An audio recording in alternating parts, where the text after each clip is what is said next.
My lords, your excellencies, It's all right. ladies and gentlemen, my name is Simon Johnson, Chief Executive of the Jewish Leadership Council, and it's my great pleasure on behalf of the Balfour 100 Steering Committee to introduce this session to be chaired by Professor Alan Johnson. Early in 2015, the JLC, of which I'm the Chief Executive, decided to spearhead a community campaign to commemorate the centenary of the Balfour Declaration, because we felt that this centenary would provide a perfect opportunity to unite our Jewish community around a positive message about the relationship between the United Kingdom and Israel, to educate our community about a key element of Jewish history, and to encourage a display of pride in our British and Jewish heritage. Crucially, it created a chance to align the community and the government around the same message of marking this moment in Zionist history with pride, as you heard from Sir Simon just now. So we established a steering group comprising 23 organisations called Balfour 100 and chaired by Lord Kestenbaum, which is organising over 100 events in the coming days to commemorate this centenary. Last night, 300 people were in the Royal Society, with thousands watching around the country on the internet to hear Professor Simon Sharma deliver the Balfour Centenary Lecture. It is our view, and the panel will comment on this, that in the midst of the First World War, the British government looked to the future and chose to recognise the longing of the Jewish people to re-establish a national home in the land of Israel. Crucially, for a few months in 1916 and 1917, the passionate lobbying of Zionist visionaries such as Chaim Weizmann and Nachum Sokolov coincided with British national and foreign policy interests. The Balfour Declaration had no legal effect, it defined no territory, and was written in broad and aspirational language. And yet, it was the first foundation stone on the road to the creation of the State of Israel. And so in 2017, we in the British Jewish community celebrate the fact that 100 years ago, Zionist statesmen and British ministers worked together to pave the way for a Jewish home in the land of Israel. This next panel will discuss the Balfour Declaration, its causes and its consequences. And it's my great pleasure to hand over to my friend and no relation, Professor Alan Johnson.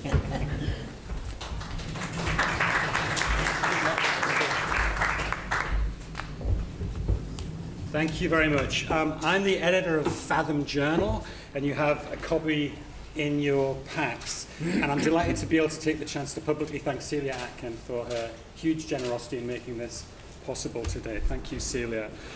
Our session will run to 11:45. We have three excellent speakers to explore our subject, which is the causes and consequences of the Balfour Declaration. They'll each speak for about 8 minutes or so, and then there'll be a quick question from me, and then plenty of time for questions from you.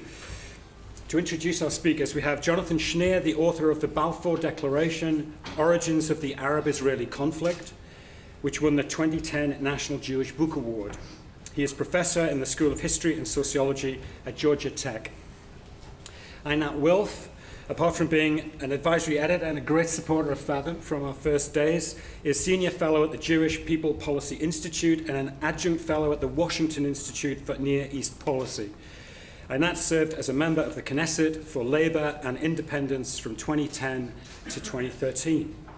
And joining us by Skype, inshallah, is Elias Zananeri, also a contributor to this collection.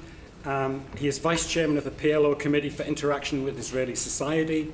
He's a former journalist and spokesperson for the Palestinian Authority, Ministry of Interior and Internal Security. So there are speakers. Before I ask Jonathan to start, let me say a few words by way of introduction about the kind of discussion we hoped to promote with this collection and with this conference. The Times of Israel ran an article yesterday in which researchers at the Shalom Hartman Institute in Israel reported on their survey of media coverage of the anniversary. The researchers reported that the exercise depressed them. Why was that? They reported that most of the articles they reviewed could be easily placed into one of two categories. First, ritual denunciation of the Balfour Declaration. Second, knee-jerk support, unthinking again of the Balfour Declaration. They said they were one-sided commentaries that ignored a complex history. What we wanted to achieve with this collection and with this conference, and what we're about, is to move beyond that kind of pseudo-debate. We wanted to bring a two states for two peoples mentality to the anniversary. Astonishingly, researchers at Shalom Hartman reported that Fathom was the only place in which they found a Palestinian voice. I mention that not to brag. It's no cause for bragging that you've included both of the two peoples whose mutual recognition is the only possible basis for peace. I mention it to frame the kind of discussion we hope to promote, one that makes a useful contribution, not just to understanding differing perspectives on the past, and they will be differing, but also, as Elias puts it, to look to the future of the two peoples also. Or as one Israeli newspaper put it this week, to see the anniversary as a fitting occasion to find a fair compromise rather than to polarize or to demonize. So in this session, we're going to explore the history, the legacy, Palestinian perspectives, Israeli perspectives in the next hour or so.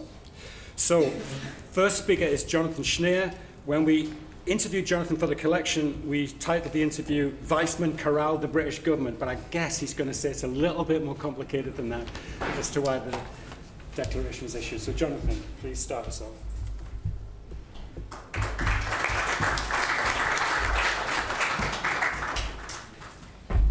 Thank you, Alan.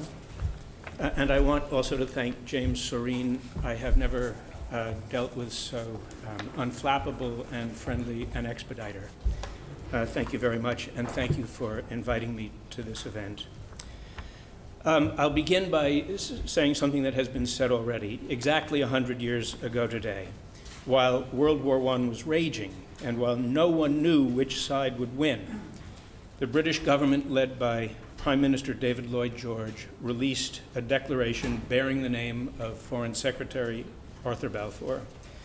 This Balfour Declaration promised to support, as the famous phrase has it, establishment in Palestine of a home for the Jewish people, so long, of course, as that did not prejudice the civil and religious rights of existing non-Jewish communities in the region.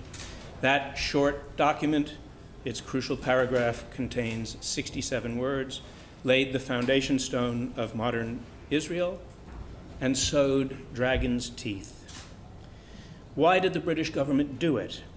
Some historians argue that cabinet ministers sympathized with Jews and wanted to help them. Others point out that Lloyd George and Balfour were Christian Zionists who wanted to facilitate the gathering of Jews in Palestine, a precondition, they believed, for the Second Coming. Still others note Palestine's strategic importance.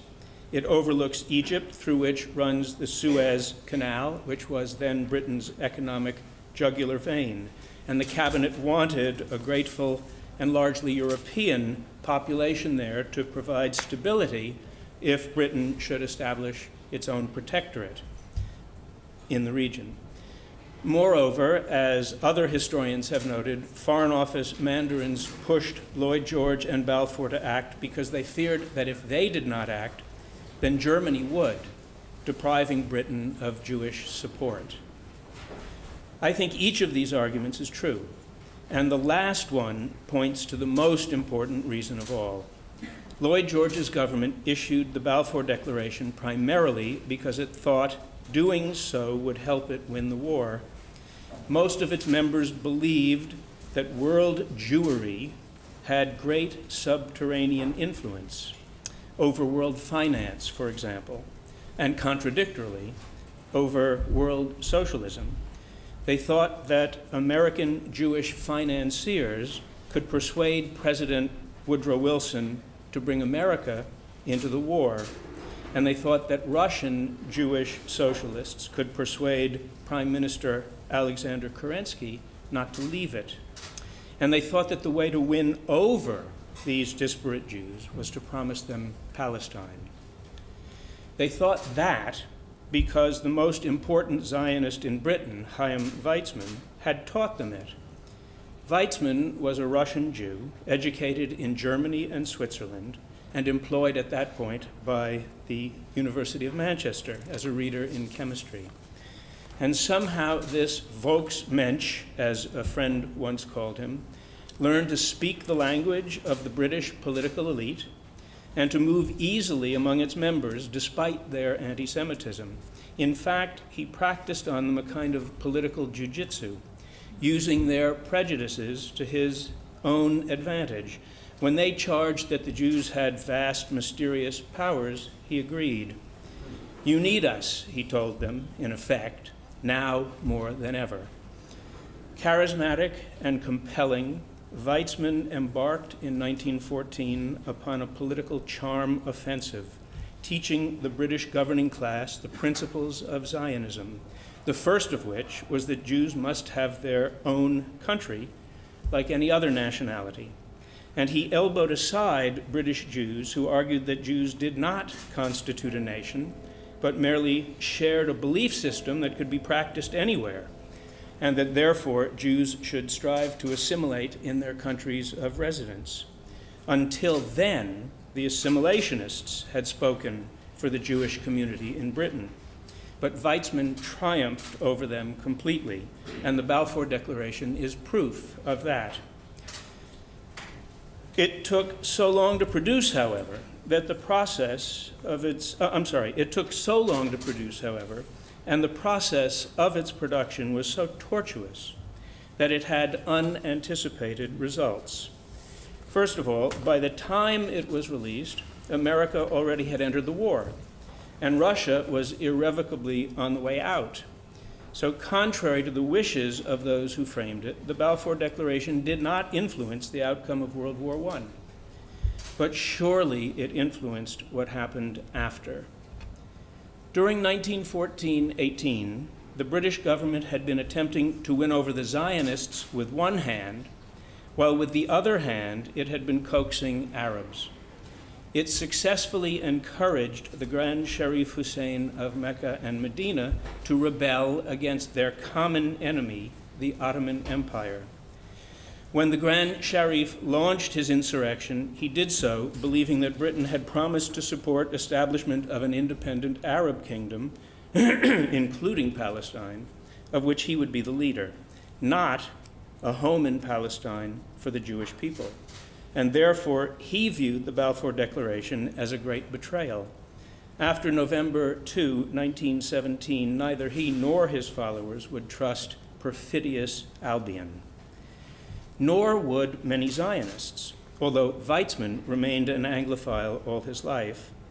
This is because they had discovered that even as the government was promising Palestine to them, it was bound by the Sykes-Picot Agreement of 1916 to cede the north of the country to France and the holy cities to government by international condominium. Of course, Zionists did not view the Balfour Declaration as a betrayal, but they knew now that the British government might betray them. What they never learned was that Lloyd George had been prepared to betray them even while they were celebrating the declaration he made possible.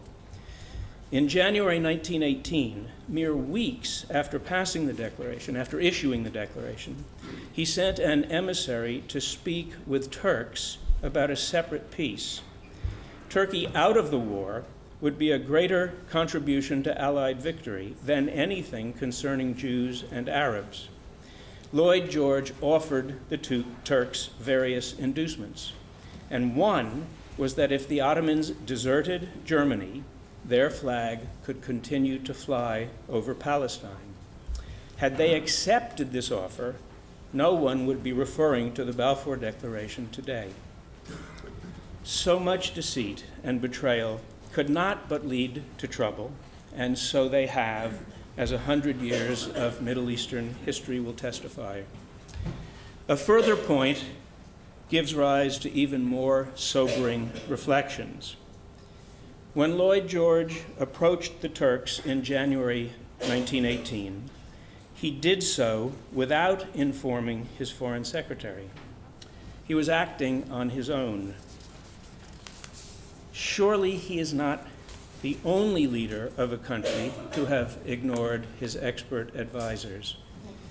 That was dangerous enough a century ago, and in the age of Donald Trump, it is terrifying to contemplate. Thank you.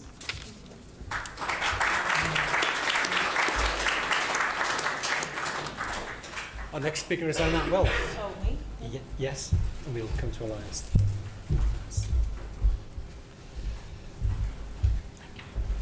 So if I were to title what I'm about to say, the title would be, "Thank You, Lord Balfour, we'll take it from here." And this is the key message.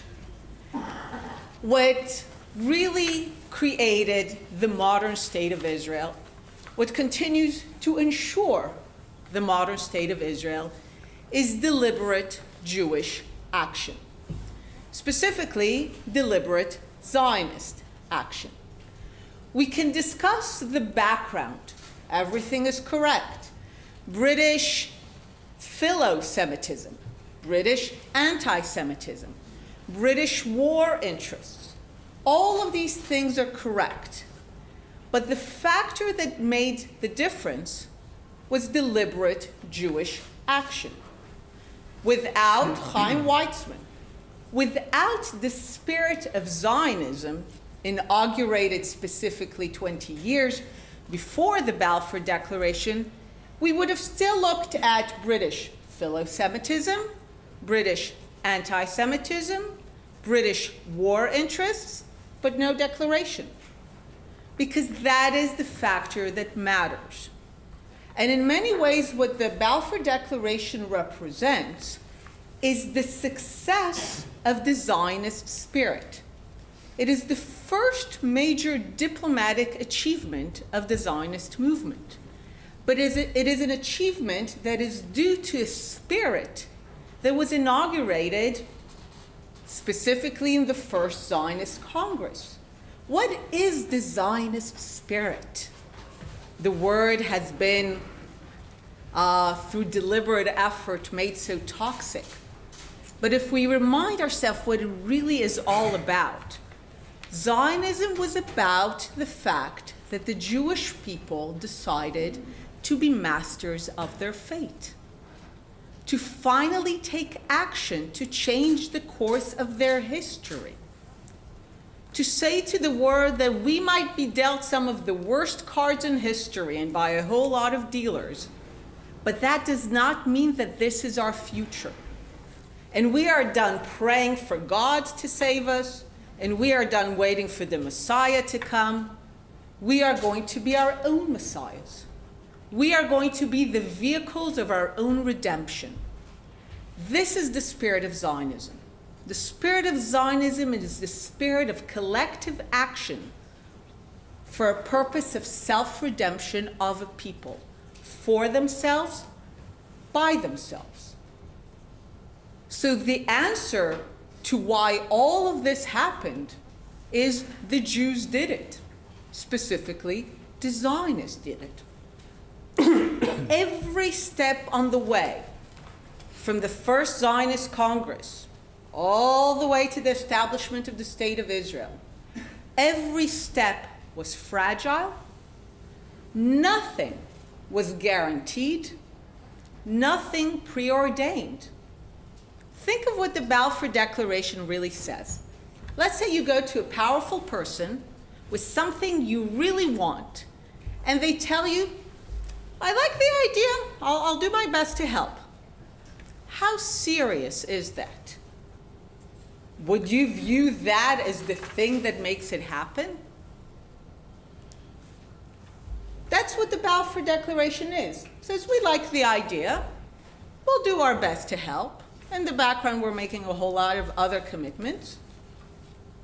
But really, it's only the follow-up by the Zionists and the Jews that even made the Balfour Declaration, in retrospect, meaningful. I mean, as soon as Britain really got its hands on the land, it began to renege on its commitments in a process that became more and more problematic. It's only the Zionists and the Jews who made sure to come in, to establish self-rule, to make sure that these commitments entered into the international community at the time. The San Remo agreements, the League of Nations mandate, and by their following actions. The state of Israel existed in all but name and independence by 1939. And it was not thanks to British commitment. In fact, everything that happened in those years was because of Jewish and Zionist action against mounting odds, against the fact that both the British began to make it harder and harder and harder, literally closing the gates at the most critical moment for the Jewish people. Local opposition, rational, understood, but still has a responsibility. Local Arab opposition to the very idea of Jewish sovereignty in any part of the land. So everything that was achieved, everything that we have, and the lesson is through consistent, deliberate, focused Jewish action that was animated by a Zionist spirit that said, we are done entrusting our fate to others. Which is why the spirit of the Jewish people, through their actions, what followed Lord Balfour's declaration was, thank you, Lord Balfour, we'll take it from here. That was precisely how things happened. Now, why is it that this supposedly obvious story is not the one you hear?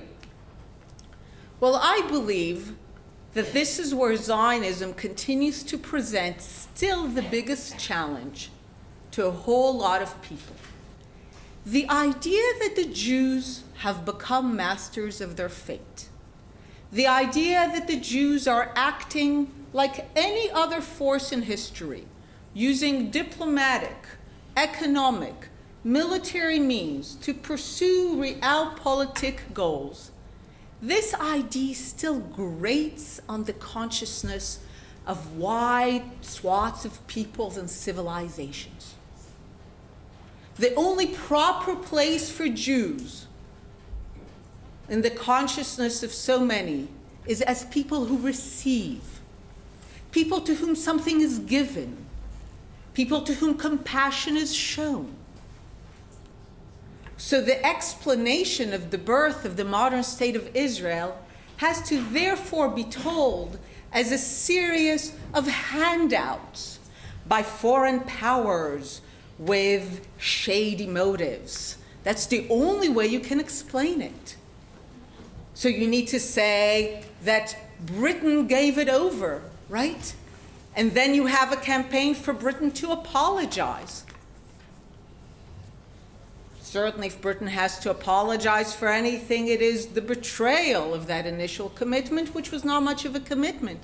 But again, it's not about Britain. It's about the Jews and the Zionists who did it. With or without Britain, we would have achieved it.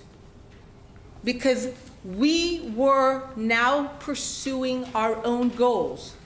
So we pursued them with the Ottoman Empire, with some success. And when the British became relevant, we pursued it with the British. And then when the Soviets became relevant, we got the assistance of the Soviets, and then the French, and then the Americans. But they are not the ones that matter. They're the ones that change. What matters is our deliberate action in pursuit of that goal. And this is where the story also of the state of Israel being born after the Holocaust, because supposedly some guilty European nations gave the miserable Jews some land to which they had no connection. So except for the fact that literally guilt is the last emotion that you witnessed among European nations after the Holocaust, this was not about anything given. This was about something attained. Israel existed in all but name and independence World War II. And just as Pakistan and India did not need a genocide of a third of their people to attain independence and statehood, neither would we. We would have come into existence finally thanks to the dissolution of the British Empire. It is said that 4 empires had to disappear for the Jewish people to finally exercise their self-determination. Most peoples had to wait for 1 empire to disappear. We had to wait out 4.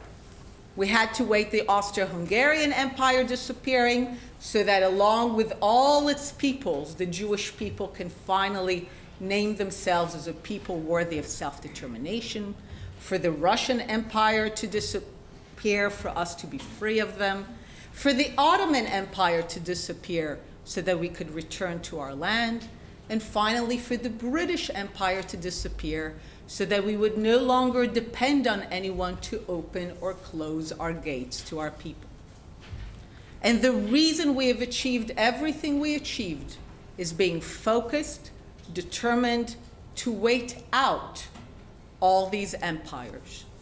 And we were so focused about what we wanted to achieve that even though at the critical moment, the United Nations, the heir of the League of Nations, said to us, well, guys, we're kind of reneging on a promise of our predecessor, the League of Nations. You're not getting all of the land from the river to the sea. You're getting half of it, mostly desert.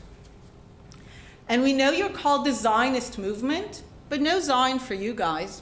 You're not getting Jerusalem. And we know you're called the Jewish people, which literally in every language except French and English is the Judean people. Judah, Yehudim, Judea. So you are the Judean people. Judea is the cradle of your civilization. But no Judea for you. Judea will be part of the Arab state. So the Zionist leadership gets an offer, a proposal, a support, non-binding, an idea that says you can have the mastery of your fate, but without any of the lands, the areas that symbolize your culture and civilization, in only half of what was promised. And in one of the most remarkable moments, the Zionist leadership says yes. And it says yes because from 1897 to 1948 and on, it was focused, it was determined on the most important thing for the Jewish people, that we are finally masters of our fate, done entrusting who we are, how we operate, to the kindness, and mostly not so kindness, of strangers. So on this centennial, I do repeat, thank you, Lord Balfour, but we'll take it from here. Thank you.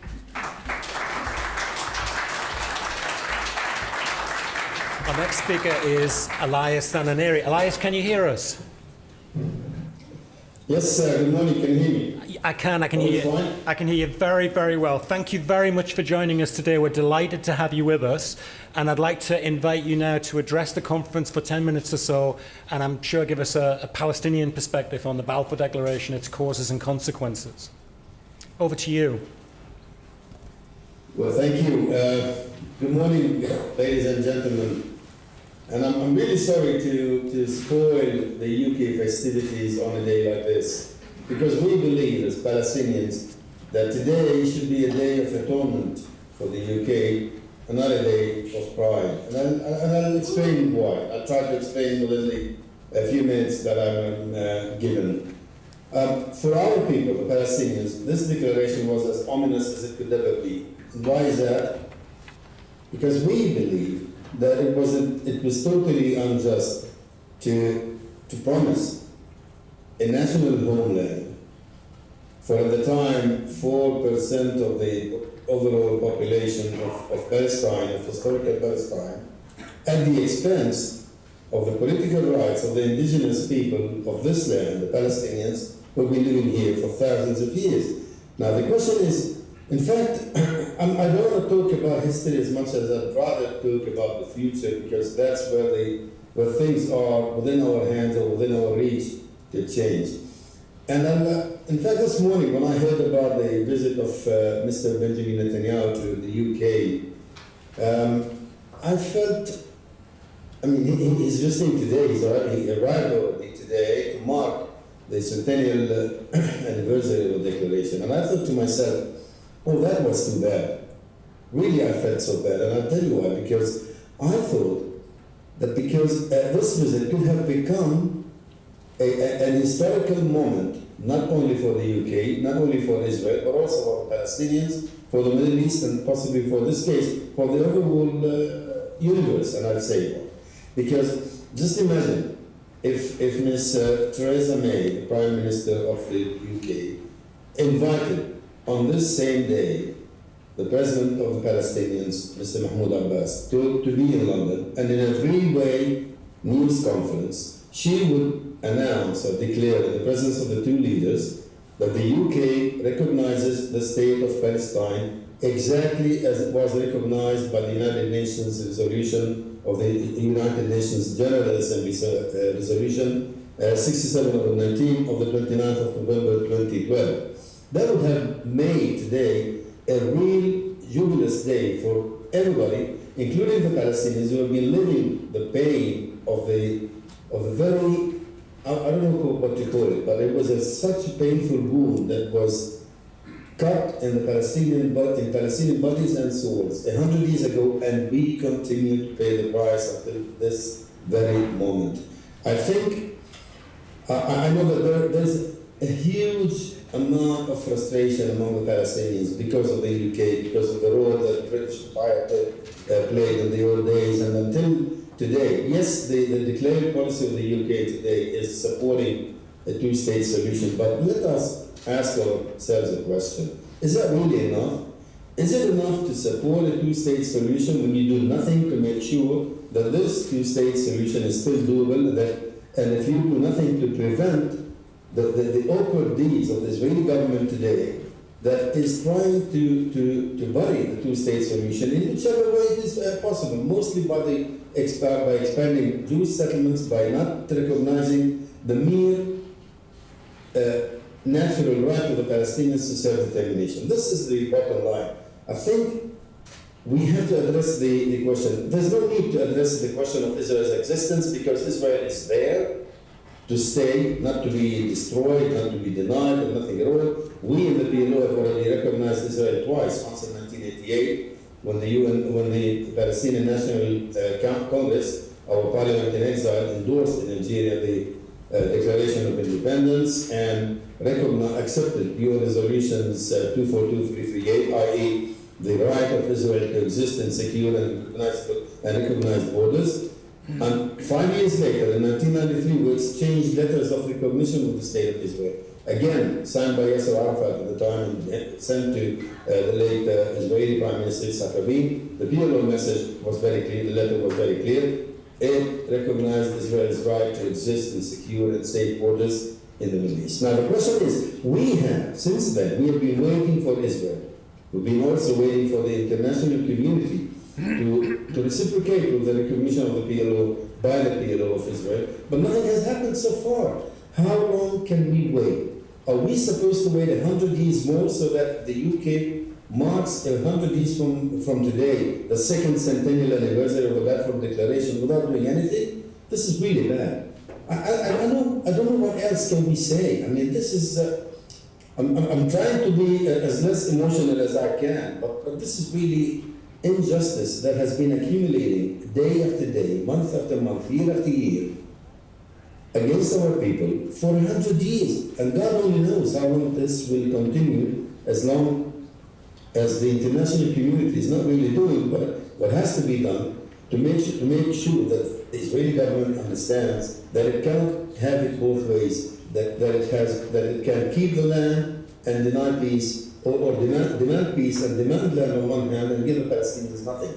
There is no nation on earth that ever accepted to live under Israeli or under occupation, foreign occupation, no matter how long it went on. We've been living now under the Israeli occupation for 50 years. And I'm asking, isn't it about time now to end this occupation, to recognize the state of Palestine so that the Palestinians and the Israelis can live in peace together, side by side, in two separate, independent, sovereign, fully sovereign states? That would be the best thing that can be done. And I wonder at this moment why a government like Israel's, for the last 15 years, since 2002, when the Arab Peace Initiative was first declared and endorsed by the Arab world, and a year later was endorsed by the Islamic countries, making altogether a sum of 57 Arab and Islamic states ready to recognize Israel, to have normal ties and political ties with Israel in return for Israel's recognition of the state of Palestine.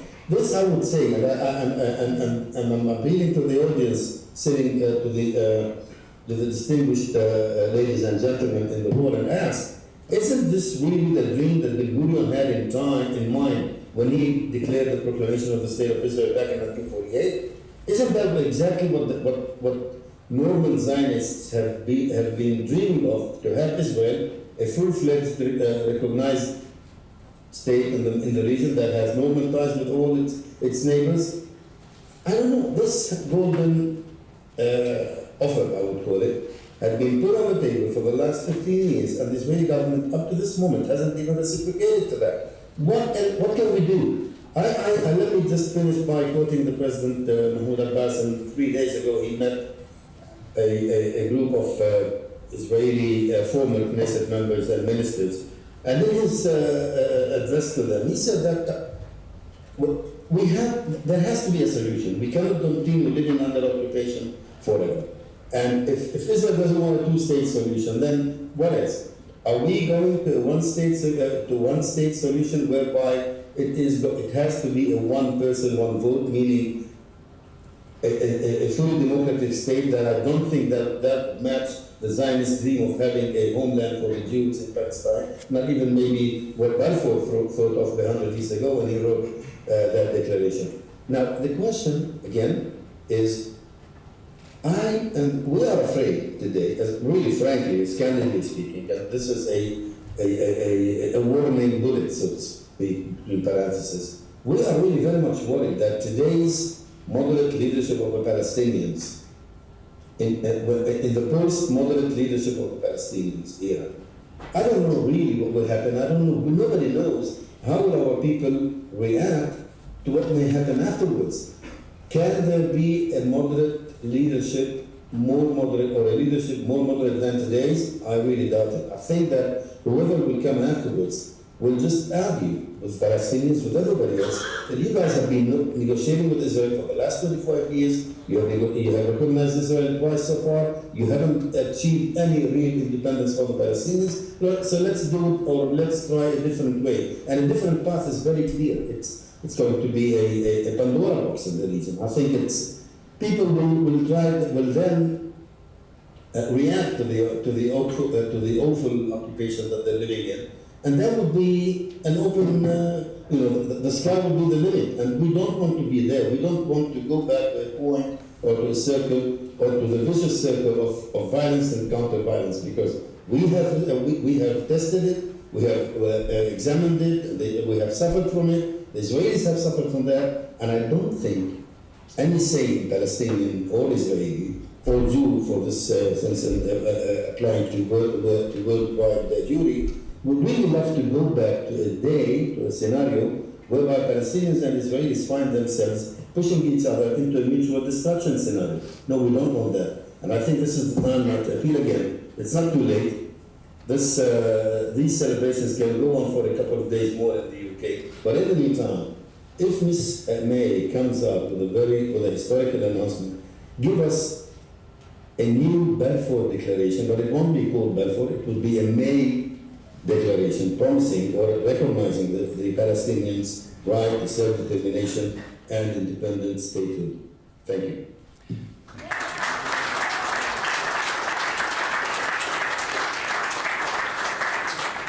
Okay.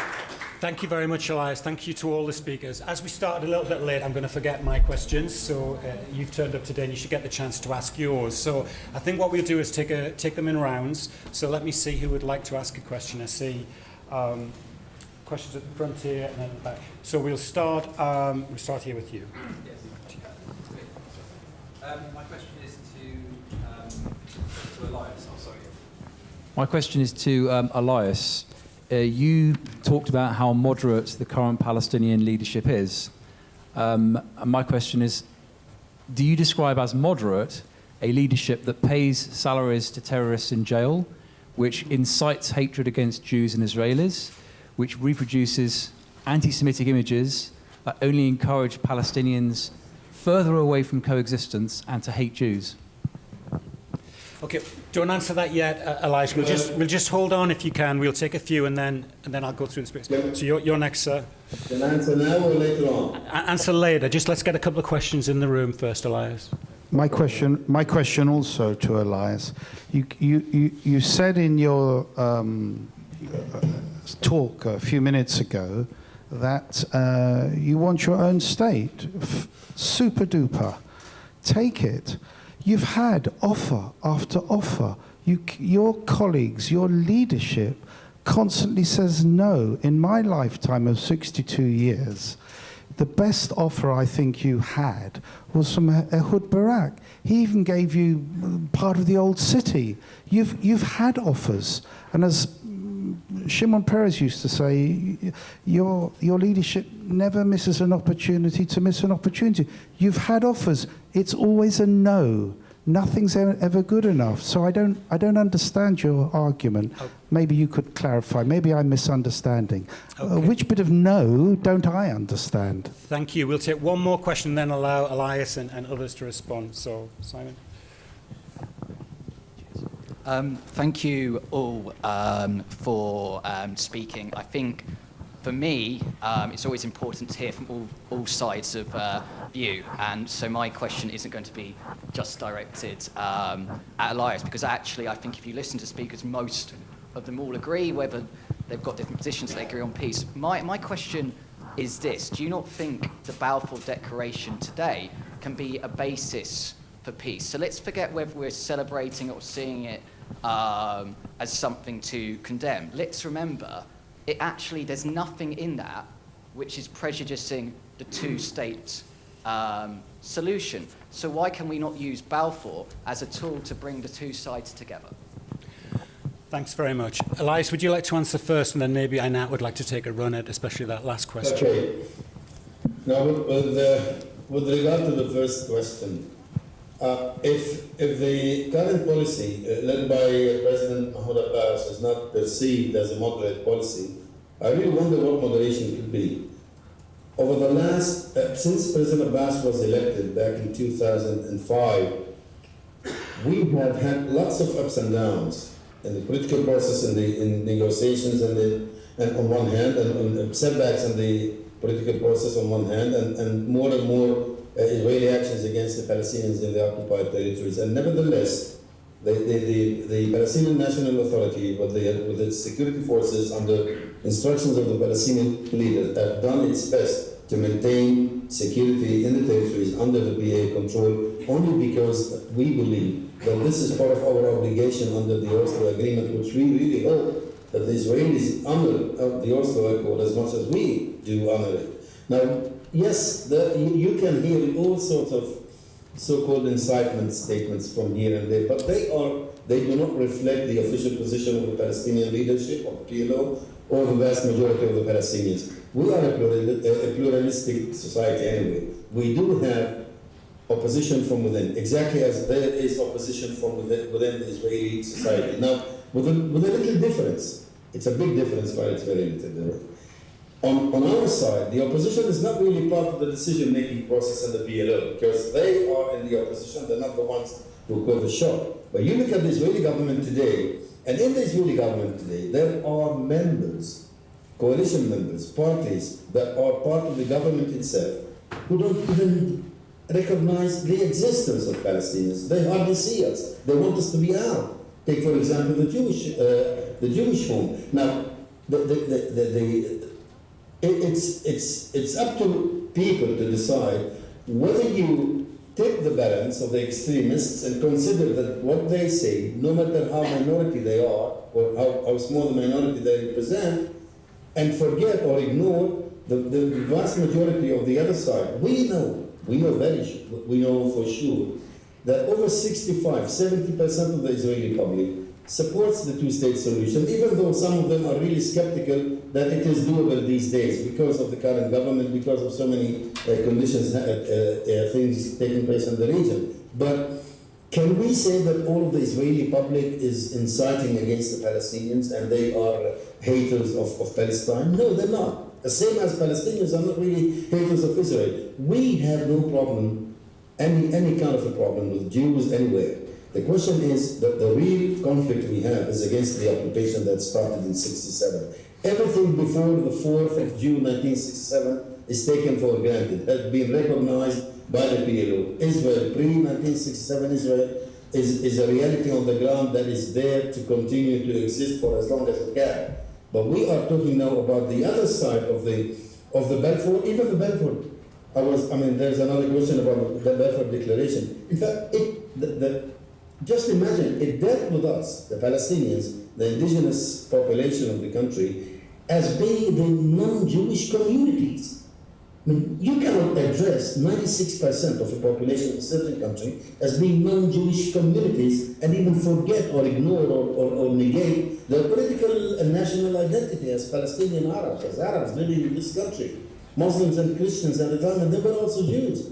So the question is, I don't mind if the UK wanted to promise, and it did promise a national homeland for the Jews, but not at the expense of the Palestinians. At least there should have been some kind of a balance in that declaration. But now, of course, we cannot undo history. But the question today that really faces us is not an argument about the connotations and the texts in the Balfour Declaration, as much as what the UK government today can do in order to repair, to set, let's put it this way, to put the justice cart back on track. There are two peoples that are destined to live in this country.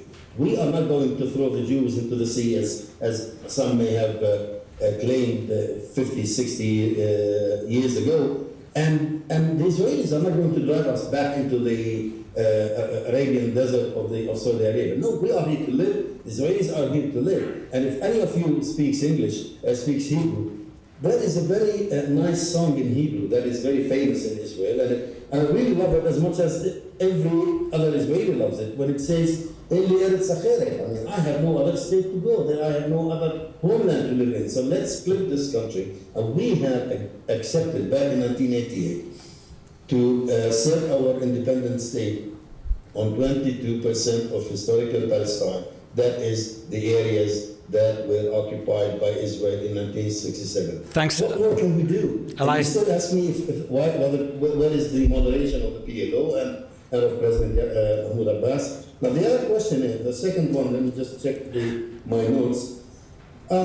Elias, I really don't want to go into details. Try to be brief, Elias, so we can bring the other speakers in. And we rejected all these offers. No, this is not really true. And if you dig into the reality of what happened in Camp David 2000 and what happened afterwards, this is all absurd. Because what Barak claimed, when Barak claimed that he offered the Palestinians everything in Camp David 2000 and they rejected it, how could someone offer everything to one side, and a few months later, the offer is far more generous than it was, relatively speaking. So if you offer everything you have today, there will be nothing left for you to offer later on. But he did offer some other things, and there were quite a number of gaps bridged between Camp David 2000 and Taba 2001. The question is, do we really continue to buy the Israeli narrative and forget the Palestinians? And I don't want to ask about what happened,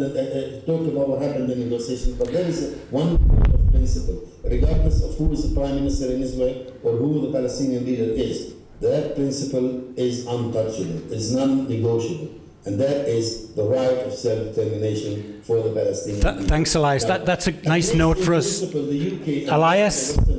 Hi, we have very limited time, Elias. I'd like to bring the other speakers in and other questions. The implications of the leadership on this side or on that side is a matter for both sides to solve. But the UK cannot stand on the side and say, well, Israel is there, and we have to support Israel for as long as we can. Now, the last note, it wasn't Simon Peres who said the Palestinians never miss an opportunity. There was a late foreign minister of Israel, Abba Eban, many years earlier. Yes? Can you stop now, Alex? We need to let any other speakers. Okay, no worries. All right. Great, Okay. thank you. I think with the time we have left, I think Annette wants to come in, especially on that third question. I've seen Crispin Blunt and some others who want to come in. I want to get one more round in and let the speakers come back. And I'll have a question for Jonathan because he's left out a bit here. No, it's all right. Annette. So the question here has the answer for everything. Why can't Balfour serve as a basis for two states, for two peoples today? Because Balfour has the two elements that are still not accepted on the other side. That the Jewish people are a people, a nation, worthy of self-determination rather than a religious group, and that they have a historical connection to the land. These are the two things that are still not accepted. There is a lot of confusion in the things that were said. Israel was recognized, Israel was accepted. This was never the case, because whenever there was recognition of Israel, it was always with a continued insistence on what the Arab side and the Palestinians call return, their demand for return, their claim that they have a right essentially to the state of Israel today, to put the Jews back in their proper place as a religious minority in an Arab state. So if the question's here, what more needs to be done? It's very simple. To achieve two states, and I would be very supportive of Britain declaring tomorrow it recognizes a state of Palestine in the West Bank and Gaza, if it did so with the clear declaration that just as it opposes Jewish claims east of the Green Line, the 1949 ceasefire line that separates the state of Israel from the West Bank, just as it denies and opposes Jewish claims east of the line in the form of settlements, it denies and opposes and rejects Arab-Palestinian claims west of the line in the form of this demand for return. As long as the Palestinians and Arabs persist in their maximalist claims, we will not be able to separate the land into a Jewish state of Israel and an Arab state of Palestine. Support for self-determination for the Jewish people in the land and support for self-determination for the Palestinians in the land has to come with the clear understanding that neither side can have it all. Broadly speaking, the Jews have understood it multiple times, from 1917 to 1937 to 1947 to 1968 to 2000 to 2008. The Jews have again and again said, yes, we have historical, legal claims. We have an emotional connection to Judea, the cradle of our civilization, and yet we are willing to forgo it in the understanding that there is another people here with an equal claim. The Arab Palestinians are yet to say yes to any proposal and agreement that says we understand that the Jews are an indigenous people here, no less than us. And indigenous people who have been exiled and come home, but indigenous. A people who have a legitimate, legal, historical, and emotional claim to the land. And therefore, they deserve something, and we deserve something. Our right is not superior and exclusive. Their right is not superior and exclusive. We are yet to hear a clear Arab-Palestinian declaration that says, we understand there will be no return west of the Green Line. We will have our state. We will realize our right to self-determination. And just as the Jews realized their right to self-determination and enacted a law of return for the Jewish people, when the state of Palestine declares independence, it will enact a law of return for the Palestinian people, but only and only into the state of Palestine in the West Bank and Gaza, and there is absolutely no claim and no right west of that line. When that happens, you will find that Balfour, and you're right, there will be peace tomorrow morning. Thanks, Anna. Thanks very much. Right, if you bear with me, we have 5 minutes left. I have 2 questions I have to take, and I'm sure they're going to be addressed mostly to Elias and Einat. And then we're going to have to wrap up because we have to move on. And the 2 heavy hitters, I have first of all Crispin Blunt, who used to be the chair of the Foreign Affairs Select Committee, and secondly I have the leader of my trade union, Len McCluskey of Unite. So we're going to take those 2 questions, and then we're going to have answers, but please be brief with the questions if you can, and brief with the answers. Thank you. My question is to Einat. First of all, to say how much I enjoyed the presentation, saying that thank you, Lord Balfour, we'll take it from here. Do you agree with my instinct is that Israel, equipped with an unqualified security guarantee from the United States, has the power, the responsibility, but indeed the self-interest now to deliver the rest of the undelivered part of the Balfour Declaration? Thanks. Before you answer, let's take Len. Len, your question? Well, can I first of all say how incredibly interesting this morning's session has been. I'm looking forward to the rest of the day. I think the doctor's already answered a central part of a question I was going to put to both herself and to the professor, which is, do they think that the British government should recognize the state of Palestine, like so many other nations have, without the preconditions that has just been put forward, as a way to moving to what was said this morning by Sir Simon, to bring about the second part of the declaration? And the other slight issue, I'd like to know what the doctor and the professor's view is of the whole question of the settlements, which is being described at the moment as conquest by concrete. Thank you. If we take Einat first to answer those 2 questions, and then Elias will bring you in, and if you would like to also contribute, then to you as well, then we'll wrap up. Einat, if you could be brief with your answers, please, because we're running out of time. Recognition of the state of Palestine without a clear position that rejects the maximalist claim through the form of return into the state of Israel does nothing to further peace. It actually only pushes it away by actually kindling the hope and the idea that Israel can be rolled back, that the idea of Jewish sovereignty will not stand. So just as to your question on the settlements, I fully support the international community saying we recognize Jewish self-determination within the Green Line. But despite the historical connection between the Jews and Judea, we say it has to stop in the Green Line, and there cannot be a Jewish right to the territory of the West Bank. There has to be an equally forceful, powerful statement that says we recognize the Palestinian right to self-determination in the West Bank and Gaza, but we completely deny and reject any Arab-Palestinian maximalist claim west of the line. If you don't do these 2 elements, you have not contributed to a true goal of doing it as equals. Israel has, will, always did, continue to agree to divide the land between Jews and Arabs.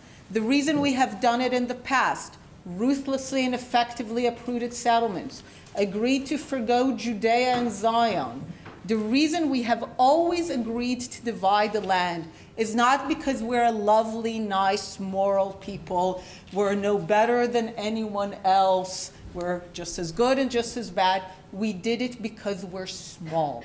We recognize that at the end of the day, we are a tiny minority in a region that is not very tolerant of minorities, and that our long-term existence depends on our acceptance as equals, as a people and a nation among the Arab and Muslim region, but only as equals, not as they used to think of it.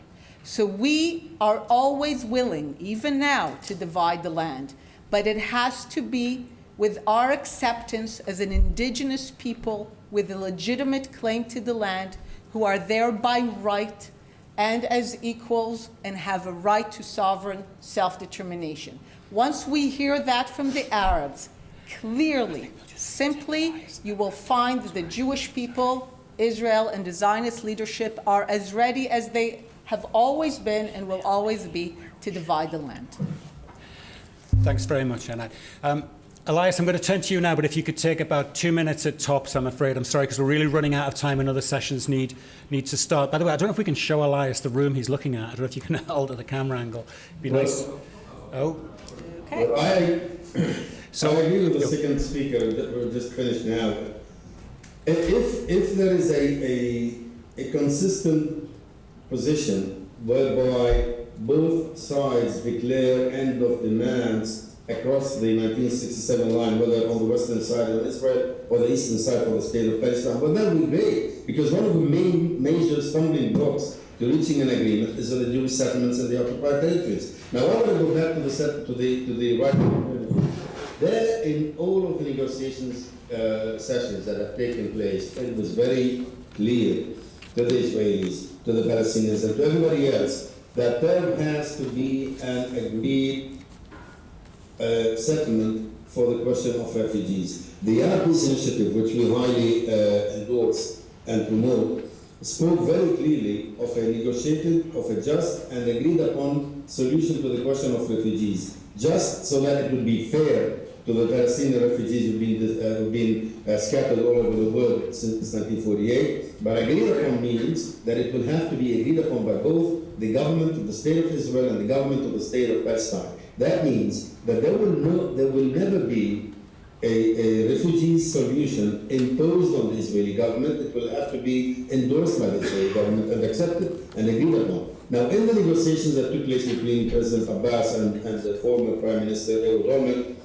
there was, they spent quite a number of hours talking about the question of refugees, and they started even talking only about numbers of refugees that will be allowed to return to Israel, whether they call it right of return, whether they call it family reunification. There is always a way to reach an agreement the moment there is a will to reach such an agreement. The problem was, with the Olmert term, is that the understandings that he reached with President Abbas over the question of refugees, over security arrangements in the Jordan Valley, and over the borders, though they did not have enough time to proceed, simply because a week after the last meeting that took place in Jerusalem at the residence of the Prime Minister's office, at the residence of the Prime Minister, Mr. Olmert, a week later, that same residence was raided by the police, and the corruption cases were started to collapse, and the House of Cards of the Prime Minister's term at that time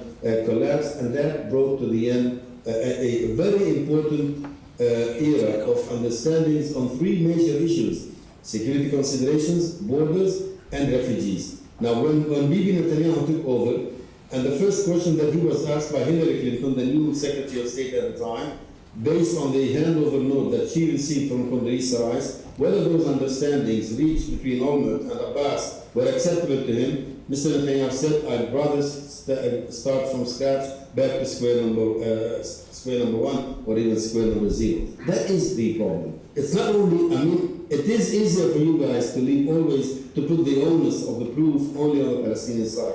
We have become the underdog of everybody who doesn't want, who cannot, who doesn't feel like putting any kind of pressure on Israel. So the easiest side to pressure is Palestinians. Thank you.